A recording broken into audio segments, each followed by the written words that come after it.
Alright, about to go pick up my younger one. So spend some time out here all to myself since nobody else is here. I'll probably be doing this all day, every day, 5 days a week until, well, until school ends. But anyways, let me cut in, cut out. Hello everyone, here's Hurricane Harvey. At least what I'm getting out of it is just a lot of rain all day. Let me see here. Just a lot of rain. You see the water coming out. But no flooding so far. Just a lot of rain. It's been raining for off and on 3 days now. I think it's supposed to rain for like about a week. As you can see the sky here, it's just been nothing but gray skies for the last 3 days. So anyways, let me get back to the Segwit Paper Wallet transactions. So stay tuned here and I'll cut in and cut out. Alright, I'm cutting back in here and I'm going to go ahead and talk about my experience with the Segwit Paper Wallet transactions. If you go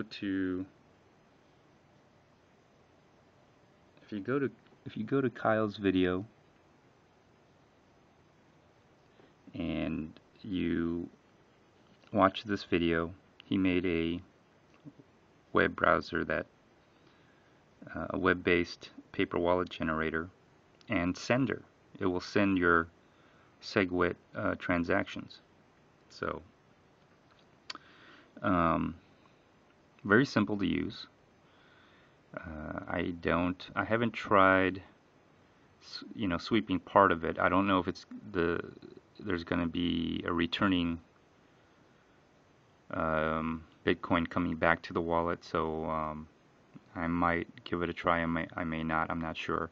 I'm just experimenting with it, part of the treasure hunt, and seeing if people can learn how to use Segwit transactions. But I've made 2 Segwit transactions, or actually I made several, but hold on. Well, first let's see if I can show you the first one. Okay, so this is from the treasure hunt, or from the first paper wallet that I generated. And you see that's a QR code for that. And you see someone has already, this right here is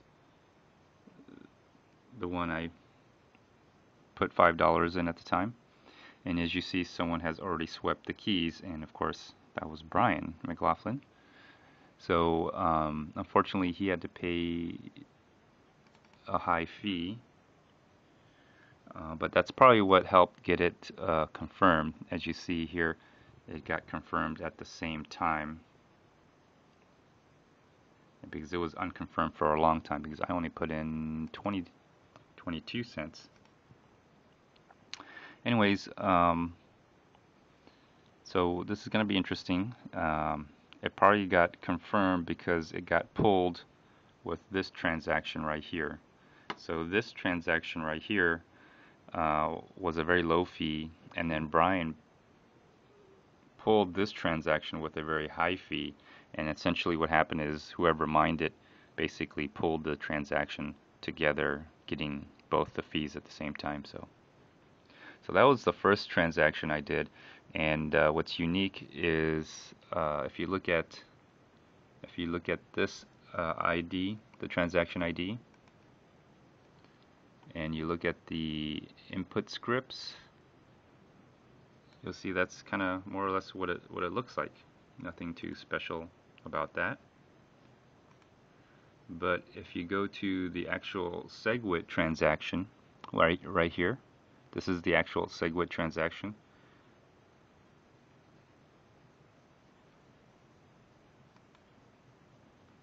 You'll see the input scripts are a little different, as you can see right here.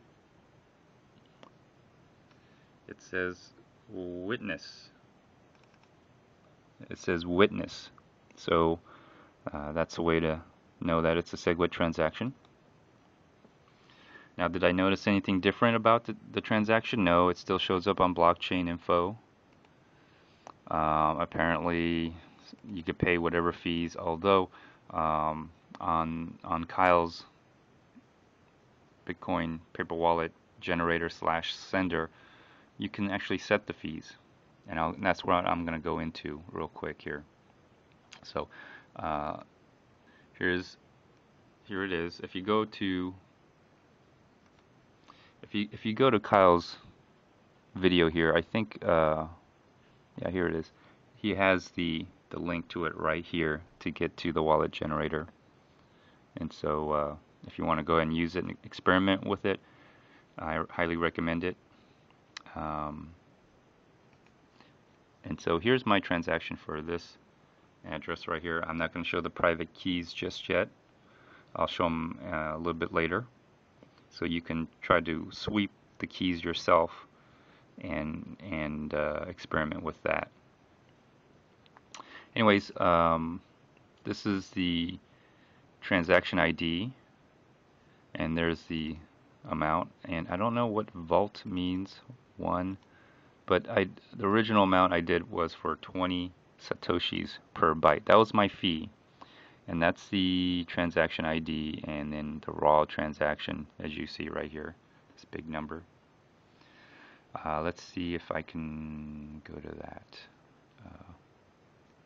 Okay, let's see, 3Q.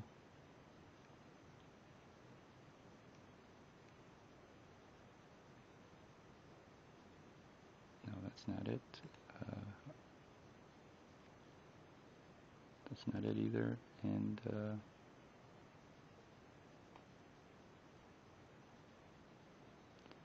okay, this is not it either.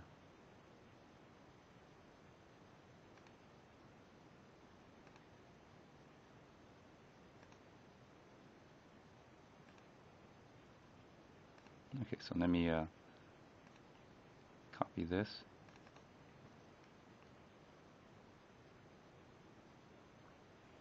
And paste it into this one.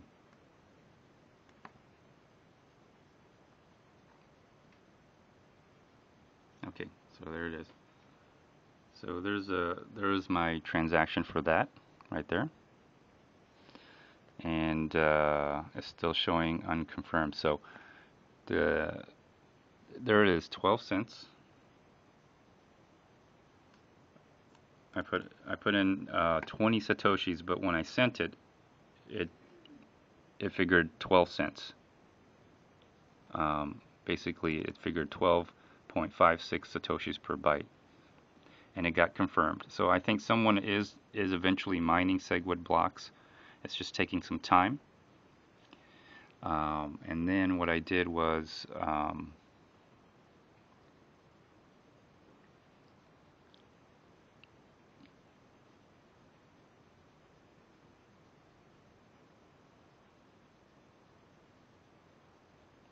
from there I sent another transaction from this paper wallet, which is different, and I used 1 Satoshi for it, and then there's the transaction ID and the raw transaction ID, and this one does show up on the blockchain. Originally I put 0 and it wouldn't show up at all. It gave me a transaction, it gave me a raw, and I'll try to do it again live here, or no, it probably won't show, so there's no point. You can try to experiment. I did put a, let me go to a different wallet here. I'll go to this one. This particular address right here. I put a 0. I did try to put a 0. It did give me a transaction ID, gave me a raw transaction, but when I clicked on it, like I do with this, and I'll click on it here, just open a new window. It goes to SmartBit. There you go, SmartBit. And what it was doing was, in the hash section, or in the unconfirmed section, well, the transaction ID showed up. It did say unconfirmed, but there was no hash given. It was literally like NA, NA, NA, NA, and then there was nothing to show for it when I did a 0 transaction fee. With this, as you see, the transaction fee shows a 63.63 satoshis per byte. Although I put in 1 satoshi right here, so it seems to kind of lower the fee that you set in. Maybe because there's more room in the block, so it kind of lowers that amount. So a 40% reduction in your transaction fee in a Segwit block. Anyways, when I did 0, nothing showed up. So what I did do was I changed the fee to more than 0. Click transfer all funds, and then it allowed me to resend or rebroadcast the signal or the transaction, and then it eventually did show up. I did that with actually I did that with this transaction. I put 0. I originally put 0 on. It was actually this one, and I actually got a different transaction ID. It didn't show up on the blockchain at all. I redid it at 20. And then it gave me a new transaction ID, and then I saw it on blockchain info and on smart bits. So let's close that up. And so so I sent a Segwit transaction, and here's the 2 Segwit transactions. So what I did was, from my Coinami wallet, I took $5 worth of Bitcoin at 22 cents, and I sent it to the Segwit Paper Wallet. And while it was still unconfirmed, I took that transaction and sent it over to the other paper wallet at 20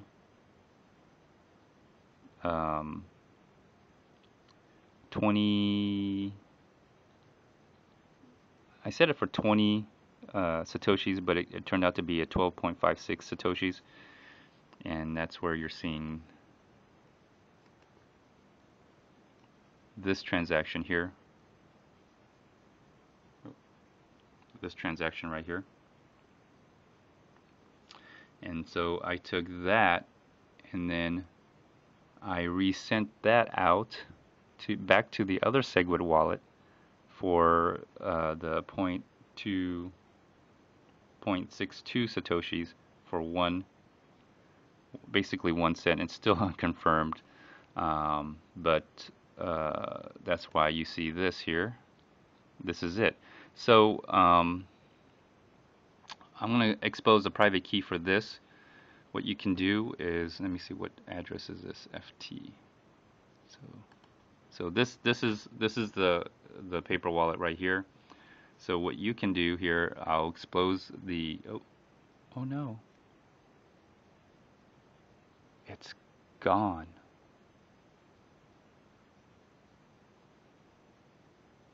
Or is it? Oh no. Okay. It's not gone. Okay. So what I'm going to do is I'm going to send it back to this paper wallet. Okay. I'll go ahead and send it back to this paper wallet right now. This was actually another wallet generator. What I did also find out was I think that all wallets have Segwit addresses. It's just that the wallets aren't updated yet, I believe. So I did find another wallet generator. It gives me a whole bunch of series of different addresses, and it did give me a Segwit address. So this came from another wallet generator that provided me a Segwit address. So that's where this address came from. So I'm going to take this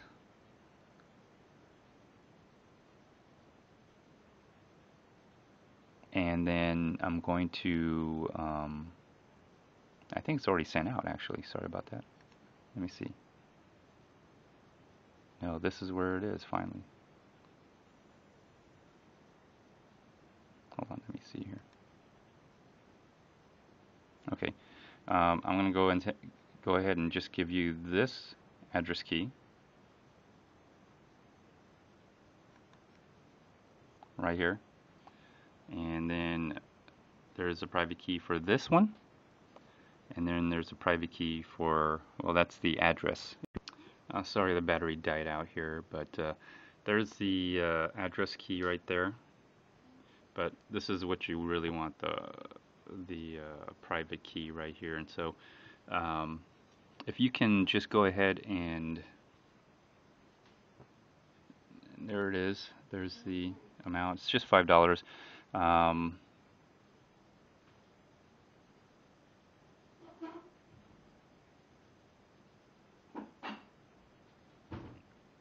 And it's unconfirmed, but go ahead and sweep it.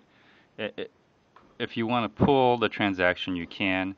Again, when you go back to here, and I notice that it only sweeps Segwit keys. I've tried regular private keys with regular non-Segwit addresses. It doesn't seem to work. I'll try again. Maybe I didn't do it right.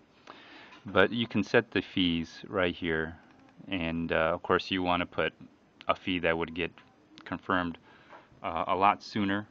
But you can pull that transaction basically. You can pull this transaction through, very similar to how this transaction. Let me see here.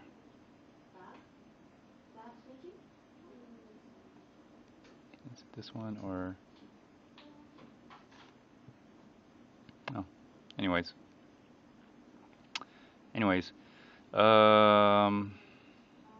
So there's that, and I also want to share this.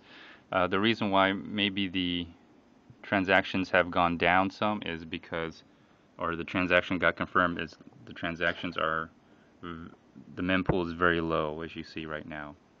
It was up to almost 50,000 just yesterday. Now it's down to only 5,000 in the mempool, so that probably helped clear a lot of the transaction. But we'll see how this one goes, this recent transaction, and this one right here for one. Literally, it's for 1 cent. 1 cent at 0.62 satoshis. So, anyways, this concludes this episode. Feel free to like, dislike, and again, it's go to Kyle's website. It's coinable.github.io/Segwit/ and his video as well is right here. This is how you get to it, and he'll have the link right here as well. That's his username. So go ahead and try to find him out, and you'll be able to use his paper wallet generator / sender. So anyways, this concludes this episode, so feel free to like, dislike, leave a comment, or even do a video response. Until next time, stay tuned. Bye.